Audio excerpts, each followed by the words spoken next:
Hello दोस्तों। आज हम जानेंगे सरदार वल्लभ भाई पटेल के बारे में, जिसको हम लौह पुरुष और भारत निर्माता के रूप में भी जानते हैं। पहले हम इसकी प्रस्तावना के बारे में जान लेते हैं।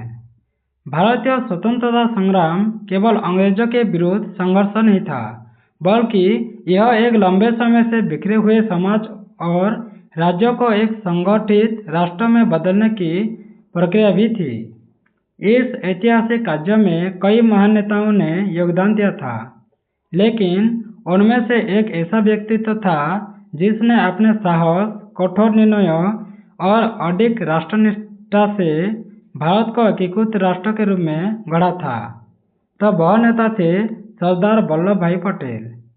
उन्हें भारत का लौह पुरुष भी कहा जाता है। कारण स्पष्ट है, उनकी दृढ़ इच्छा शक्ति, निर्णायक नेतृत्व और कठोर लेकिन न्याय संगत नीतियां भी करते थे।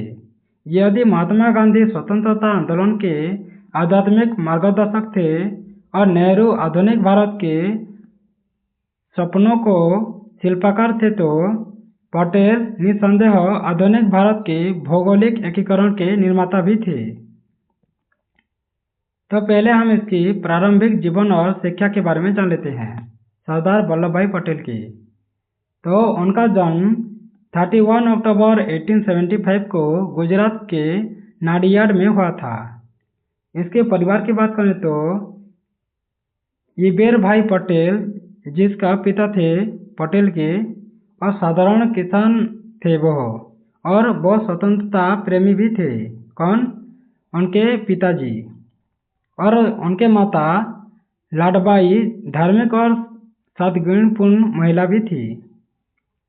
वल्लभ भाई का बचपन कठिनाइयों में गुजरा था, लेकिन इनमें अद्भुत आत्मविश्वास और आत्मनिर्भर भी था। शिक्षा की बात करें तो पटेल की करमसद, नाडियाड और बड़ौदा से प्रारंभिक पढ़ाई की थी। युवावस्था की बात करें तो उन्होंने वकालत पढ़ने का निश्चय किया था और लंदन जाकर मिडल टेम्पल से बैरिस्टर भी बने थे। भारत लौटने के बाद अहमदाबाद में वकालत शुरू की थी। बहुत जल्दी वे गुजरात के सबसे सफल वकीलों में गिने जाने लगे। यहाँ से उनका जीवन साधारण वकील से असाधारण नेता की ओर जुड़ने लगा था। उसके बाद हम जान लेते हैं गांधी जी से संपर्क कैसे बनी और स्वतंत्रता आंदोलन में प्रवेश कैसे किया। 1917 में गांधी जी के संपर्क में आने के बाद पटेल का जीवन राष्ट्र सेवा के मार्ग पर पूरी तरह समर्पित हो गया था।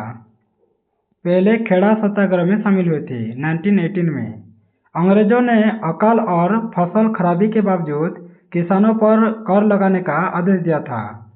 पटेल ने किसानों का नेतृत्व किया और संगठित प्रतिरोध भी खड़ा कर दिया था। अंततः सरकार को झुकना पड़ा और कर माफ करना पड़ा था। उसके बाद बारडोली सत्याग्रह 1928 में हुआ था। यहाँ पर अंग्रेजों ने 30% भूमि कर चढ़ा दिया था, टैक्स कर दिया था। पटेल ने किसानों को संगठित कर आंदोलन फिर से शुरू कर दिया। आंदोलन की सफलता के बाद उन्हें जनता ने सरदार की उपाधि दी थी। उसके बाद असहयोग आंदोलन और भारत छोड़ो आंदोलन में भी योगदान दिया था। जैसे पटेल ने कांग्रेस संगठन को मजबूत किया और 1942 में भारत छोड़ो आंदोलन में उन्हें जेल में भी डाल दिया गया था। यहाँ से पटेल जनता के सच्चे नेता के रूप में स्थापना पाए गए थे, स्थापित हुए थे। उसके बाद राजनीतिक विचारधारा और व्यक्तित्व के बारे में जान लेते हैं। वे गांधी जी की अहिंसा और सत्य की नीति से प्रभावित थे, लेकिन उनका दृष्टिकोण अत्यंत व्यवहारिक था, क्योंकि वे कठोर निर्णय लेने वाले और प्रशासनिक दृष्टि से सक्षम नेता थे। उनका मानना था कि राष्ट्रीय एकता और अखंडता सर्वोपरि होगा। नेहरू से कई विषयों पर मतभेद रहे, लेकिन राष्ट्रहित को हमेशा प्राथमिकता दी। उसके बाद हम स्वतंत्रता और विभाजन की परिस्थितियों के बारे में जान लेते हैं। 1947 में स्वतंत्रता मिली जब भारत को, लेकिन साथ ही देश का विभाजन भी हुआ था। इस समय पटेल को उप प्रधानमंत्री और गृह मंत्री भी बनाया गया था। देश की सबसे बड़ी चुनौती यही थी कि देशी रियासतों का भविष्य क्या होगा। कुल 565 रियासतों थी। ब्रिटिश ने उन्हें स्वतंत्र रहने को कहा था। पाकिस्तान से जुड़ने या भारत से जुड़ने का विकल्प भी दिया था। यदि यह समस्या हल न होगी तो भारत उनके टुकड़ों में बंट जाएगा, ये सोचा था। लेकिन रियासतों का एकीकरण और पटेल का लौह पुरुष रूप भी दिखा। जब पटेल ने अपने अद्वितीय कूटनीतिक कौशल और कठोरता से रियासतों को भारत में मिला दिया था। 562 से अधिक रियासतों ने बिना संघर्ष भारत में विलय स्वीकार कर दिया था। केवल 3 जटिल मामले रह गए थे: जूनागढ़, हैदराबाद और कश्मीर। पहले हम जूनागढ़ की बात कर लेते हैं। नवाब ने पाकिस्तान में विलय का ऐलान किया था, लेकिन जनता भारत के साथ रहना चाहती थी। पटेल ने सैन्य दबाव और जनमत संग्रह से इसे भारत में मिला दिया था। उसके बाद हैदराबाद की बात करें तो निजाम स्वतंत्र रहना चाहते थे, लेकिन पटेल ने ऑपरेशन पोलो चलाकर हैदराबाद को भारत का हिस्सा बना दिया। उसके बाद कश्मीर की बात करें तो पाकिस्तान के कबायली हमले के बाद कश्मीर के राजा हरि सिंह ने भारत में विलय कर दिया था।